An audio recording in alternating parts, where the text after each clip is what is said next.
3, 2, 1. Hello?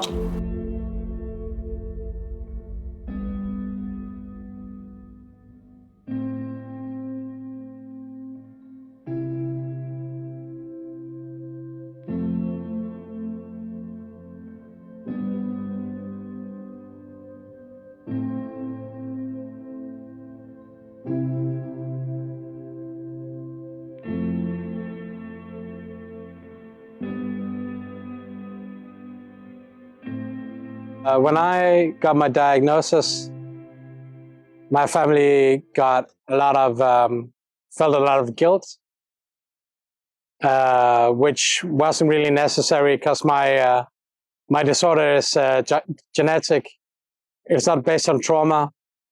But my mom was like, "Oh, your childhood was really bad," and my dad was like, "Oh, I was too distant, and I got divorced from your mom," and all this stuff. My father and mother got divorced when I was 3 years old, and my sister was 6. So they've been divorced almost all of my life.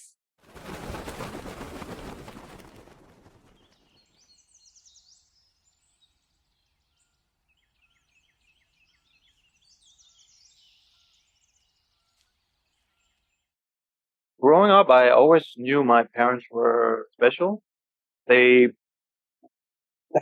drank. They had like a drinking issue, Drinking problem. and they were very nerdy people in general, and they only talked about the special interests basically. And I don't know. I thought that was. I knew not everyone was like my parents. My dad was very much into movies and stuff like that, and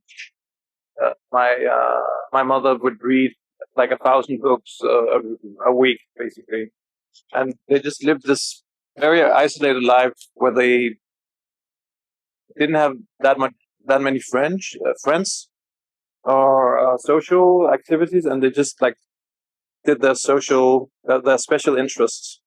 I mean, it could have been better. They could have done more to include me with other kids and shit, but they didn't know because they weren't included themselves. So your parents were sort of autistic? Yes. And alcoholic. And neglectful. Neglectful. Yeah. Emotionally neglectful. Yeah, I'd say I had a pretty good childhood, but they had a turbulent marriage. But Daniel didn't. I didn't. No. But you always think that your childhood was normal. Yeah. Because you don't know anything else. Yeah. Like the way my parents viewed my childhood was bad, and maybe it was. I don't really know. And I used to have a lot of anger issues. So I used to beat up other children, and I think those things might be related. Yeah. I used to be a huge bully. What stopped me being violent was girls. I like girls. Wait. And when I was in the 5th grade, and that made me stop beating up other kids. But yeah, for a long time I was a bully, and I would physically beat up other kids. My favorite move would be to hug them from behind and squeeze them until they cried. Classic bully move. Classic bully move. I was bullied. Yeah. I would have a little nerd. I would have bullied you, probably. And teachers bullied me. Yeah. Everybody was bullying me. Mm. And no one did anything, or, just left to herself. And, yeah. I think that was why I just retreated from the world when I had my chronic pain thing and my alcoholism, because it was just easier. People were just mean, and the world was mean, and yeah. Yeah.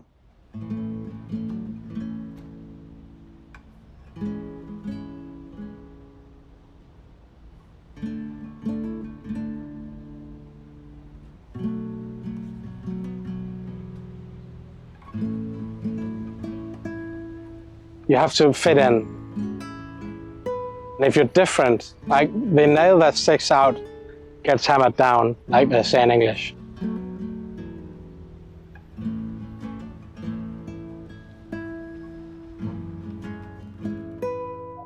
I've been bipolar since I was 15. in my own estimation. I got diagnosed when I was 25. When I was 22, I got a manic episode, and I went hitchhiking through France and slept in public toilets. That was great. Then I went back to Denmark, lived with my mom for a time. Then I went crazy again, and I hitchhiked to Stockholm. I lived as a homeless person for about 4 or 5 months, from early summer to late October. And then I went back to Denmark, and I got accepted into the University of Copenhagen, and I went to study Chinese for half a year.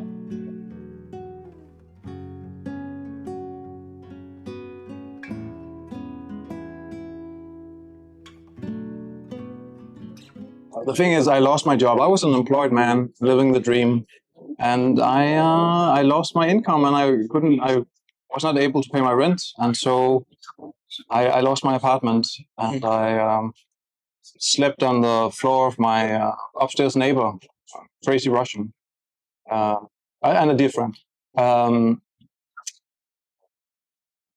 And then he lost his apartment too, due to mental illness.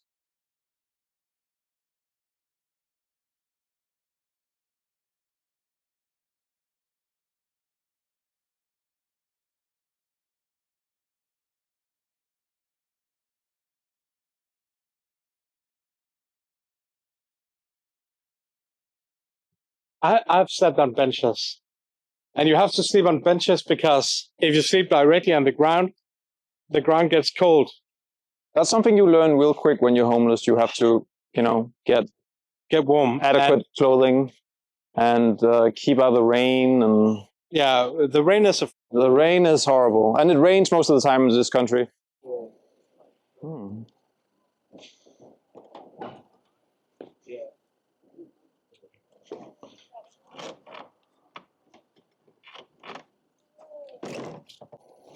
En algún lugar entre los sexos y miedo está la pasión. Europa en tiempos de Napoleón, un contingente en guerra, visto a través de ojos del joven Henry, el cancionero de Napoleón, porque Napoleón sentía pasión por la carne de pollo.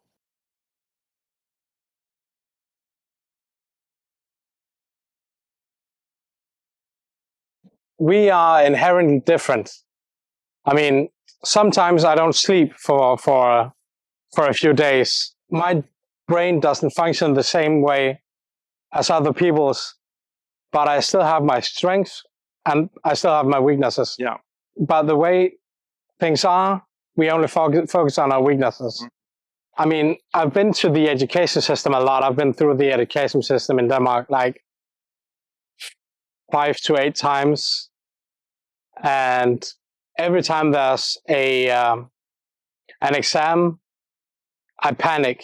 I can't cope with it. Same for me. So yeah, that's an issue. Yeah, it's like a do or die situation, and autistic people don't do good in those kinds of situations. No. Neither do bipolar people.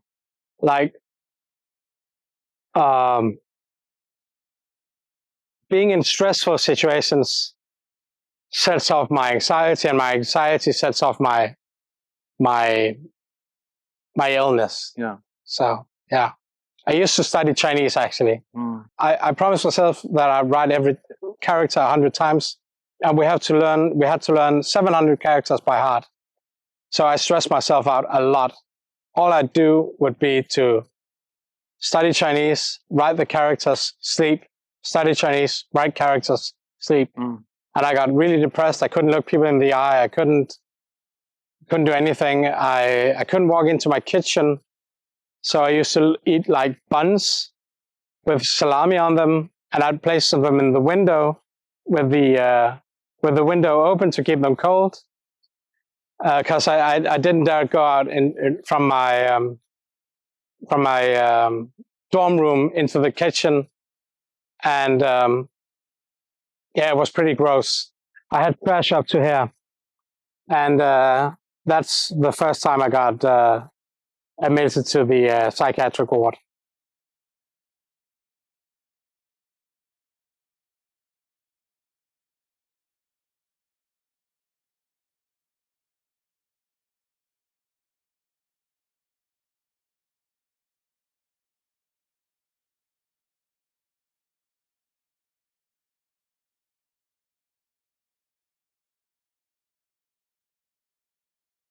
In Denmark, we don't focus on treating mental illness as much as we focus on recovery, which is basically the idea that people should become healthy on their own terms.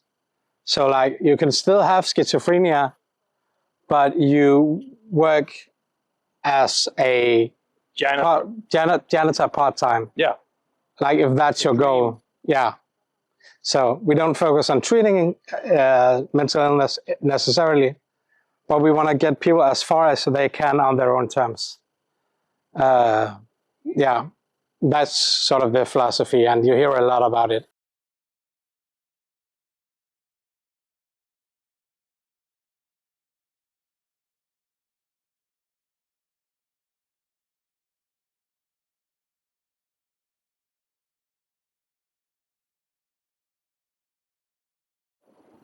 I used to be in a job center, and sometimes it can feel like they are like your opponent more than they're helping you find more than they're someone. More so. Yeah, more than they're trying to help you. They're just an opponent. And like I was in a job center specifically for mentally ill people, and they used to take my money if I didn't show up to these courses that I had to take. And the courses were useless. They were just like, you have to do something to get your money. So I went to these courses that were useless, but I went through a depression, and I wrote to them, I explained to them, I'm depressed right now, I can't go to the courses. You know I'm mentally ill, I can't go to the courses. That's sort of stating the obvious. Stating the obvious. Yeah. But they still took my money. Like they took 2,000 out of 10,000. So, and if you have 30,000 a month, losing 2,000 doesn't feel like a lot. But if you have 10,000 a month, losing 2,000 is a lot of money.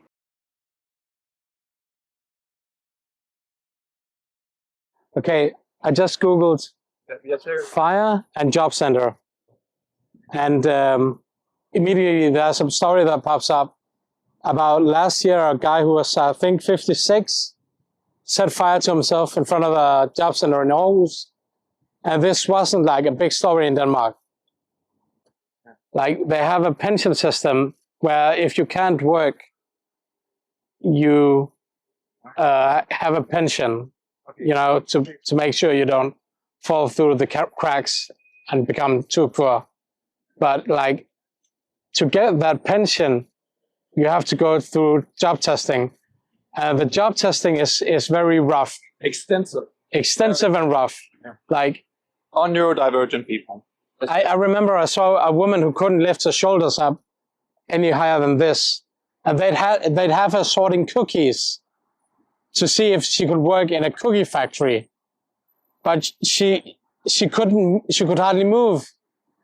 But they still tested and tested and tested and tested and tested and tried to find a job for her that she could do. And it makes people even more sick. So they've done studies on this. The job centers, sometimes they kill people. And sometimes they shorten people's life substantially because of this job testing.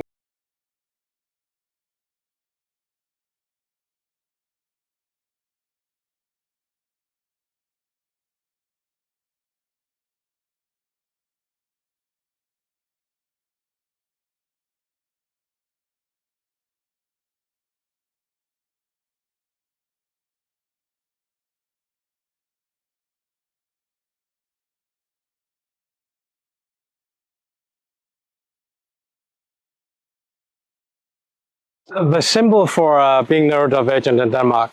Yeah, it's a way to signal a hidden handicap, Yeah, like autism, like or autism. ADHD, or whatever. Yeah, bipolar disorder. Yes. So, like, but some people feel ashamed wearing this, but I don't. Yeah, I feel ashamed. This is our ticket to freedom, buddy. I was wearing it, and I said, "Oh, I'm wearing it because I have bipolar disorder." Someone asked me, and then she said, "Oh, I can tell just from looking at you that you have bipolar disorder." So I got embarrassed. So yeah. Well, because it's supposed to be hidden. No, because she thought I looked weird. Oh, well, yeah. Well, I don't know. I feel conflicted wearing this sometimes because you want to signal competency, right? Yeah, this signals incompetency. Or special needs. Or whatever. Yeah, special needs, yeah. Yeah. Special needs. And I think I fly under the radar most of the time because I'm good looking. Sure. And I vibe with people. But I also get overstimulated sometimes from all the noise and all the people and all the stuff, because I take so much stuff in constantly. Yeah, you don't filter. I don't filter shit. No. So, yeah, I should make use of this when I feel that way. Yeah. Should take it out.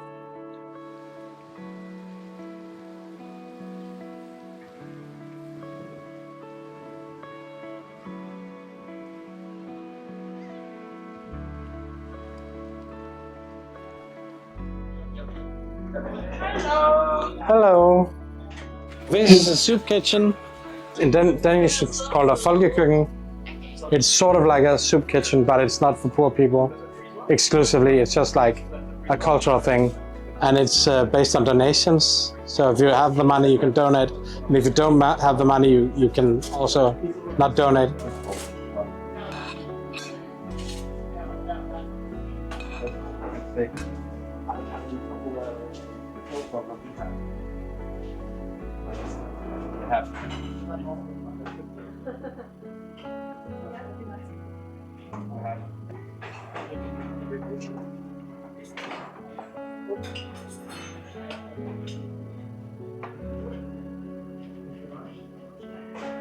The medicine I take to stabilize my mood makes my mouth dry.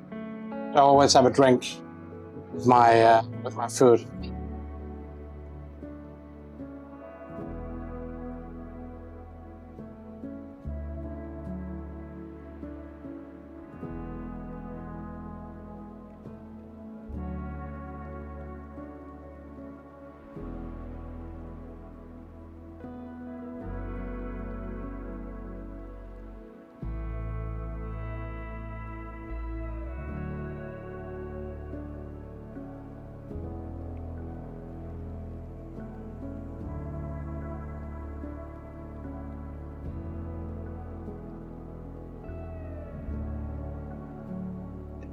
This is my place. It's pretty messy. It's fairly messy, like my mind is. And I take 5 medications to stabilize me. I take sleeping medication, and I take mood stabilizers. I take an antipsychotic that also works as a mood stabilizer, and I take anti-anxiety medication. I don't like the fact that I have to take medication to suppress my own feelings. That's annoying to me, distressing to me, because I'd like to have my own feelings in peace. I mean, why shouldn't I have my own feelings in peace? But I don't. And feelings are very personal. If you feel that something is true, it's true to you. So that's where delusions come from. Like, if you feel that you're pregnant with an elephant, you're pregnant with an elephant in your mind. But yeah, so feelings are very strong, and I used to have strong feelings, but now I don't. And I noticed the difference. And that does annoy me. It really does. I'd like to live in a world where I didn't have to take this medication to fit in. but I have to take it to fit in, because without it, I'm even more of a mess. I also like the mess, because I am the mess.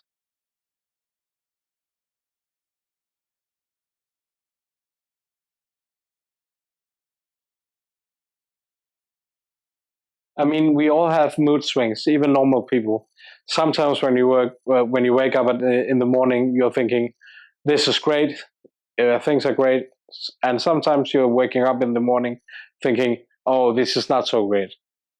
Like, so everyone has mood swings, but my mood swings are just like bigger than other people's, and they cause me issues like when I'm hypomanic, which is manic but without being psychotic.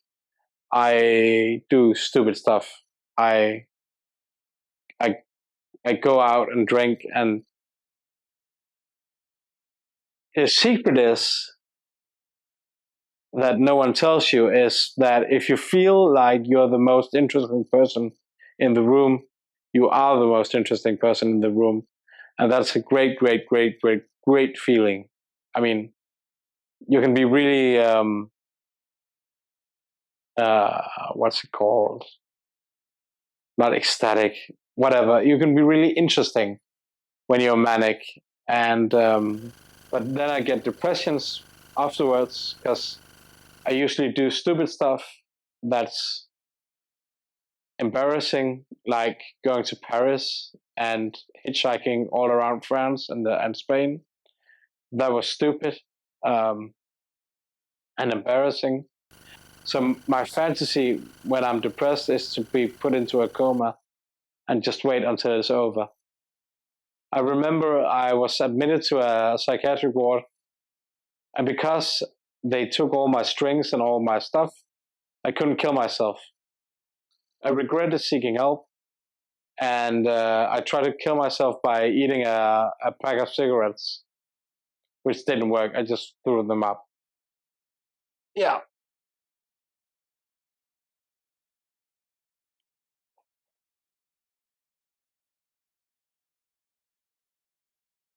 And these are my books. So I've read Viktor Frankl's Man's Search for Meaning, which I'd recommend to anyone. Pretty good book. It's about Auschwitz and finding purpose in life. And I like knowledge, but at some level, I know that I'll probably never use it. I just read for fun. But the way that things work today, reading isn't for fun in that way, because we'd like to convert knowledge into money. And the knowledge I have, I can't convert into money. So in that sense, it's pretty useless. Instead of just reading all the time, all this useless reading, I should clean up my apartment, but I don't for some reason. I just read, which is stupid. I think that it's because I have a lot of chaos inside me. And books are calm. Books are very calm. I mean, look at it. It's how calm it is. So it calms the mind for me. I'm concentrating on something else besides just being stressed about my apartment being a mess.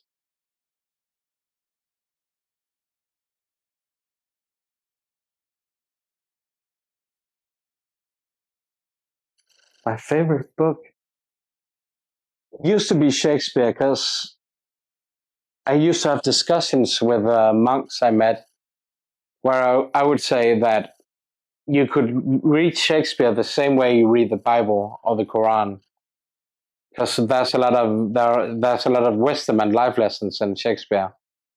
Like he said in one of his plays, he said, "There is no good and there is no evil, but thinking makes it so," which is a very sort of modern concept of morality.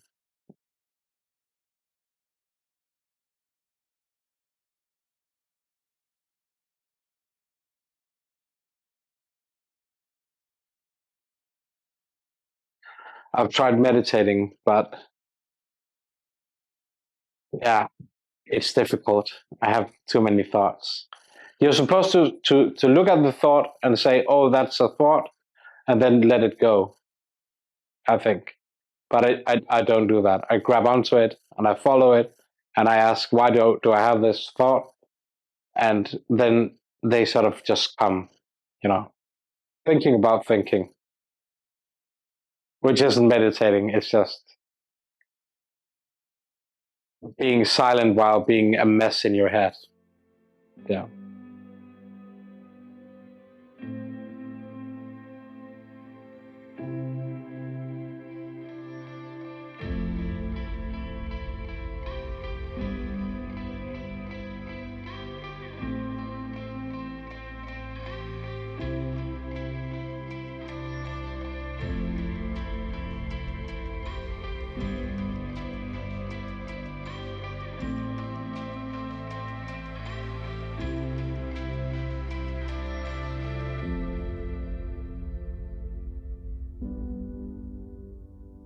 I just feel like I don't fit in. I don't fit into any of the boxes. I don't fit into any of the stereotypes. I'm just not a normal guy. I just don't function that way. And I don't know if we have the capacity to include people like me in society.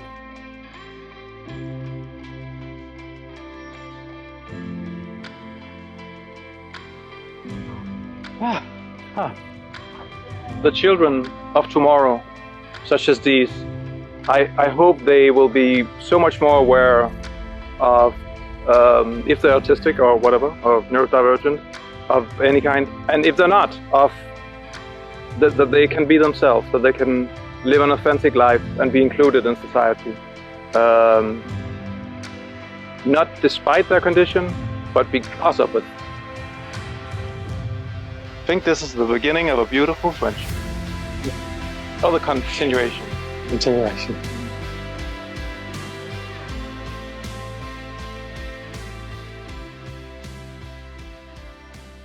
Yesterday, all my troubles seem so far away. Now it looks as though they're here to stay. Yeah. Oh, I believe in yesterday.